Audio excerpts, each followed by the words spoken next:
এই মুহূর্তের বড় খবর আপনারা দেখতে পাচ্ছেন, সরাসরি রীতিমতো বিজেপি কিন্তু ম্যাজিক ফিগার পার করলো।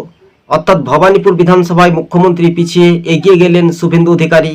তবে বিজেপির এবার ৩,০০০ টাকার যে লক্ষ্মীর ভান্ডার ইস্যু মহিলাদের অ্যাকাউন্টে, সেইটার প্রভাব পড়ে গেল। বিভিন্ন সমীক্ষাতে দেখা গেল বিজেপির গেরুয়া ঝড়ের বাজিমাত। তবে কার্যত রাজ্য রাজনীতির ময়দানটা সুনির্দিষ্টভাবে যে একটা প্রমাণ, আরও একবার এগিয়ে যাওয়ার যে একটা বড় ইস্যু বা বার্তা, সেটাই শুধু দেখার একটা বিষয়। তবে রাজনৈতিক মহলে সেই সমীকরণের চিত্রটা পাল্টে গেল।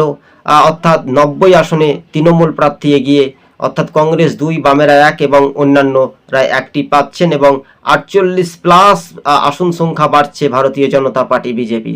তবে ২৯৩ বাজিমাত করতে চলেছে বিজেপির প্রার্থীরা। সব আসনেই প্রায় কিন্তু এগিয়ে বলা যেতে পারে।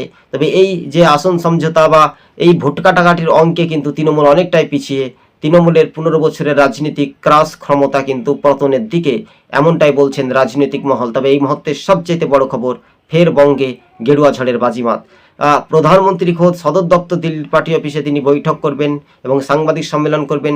৬টার মধ্যেই তারা জানিয়ে দেবে কবে সরকার তারা শপথ নেবে। এটাই শুধু ট্রেন্ড যে দেখতে পাচ্ছি, সেটাই সময়ের অপেক্ষা। আজ টিভি সকাল ইউটিউব চ্যানেলটি ভালো লাগলে শেয়ার করে পাশে থাকবেন। ফের ভবানীপুর এবং নন্দীগ্রামে ২ কেন্দ্রে শুভেন্দু অধিকারীর বাজিমাত বলাই যেতে পারে, এমনটাই খবরের ইঙ্গিত।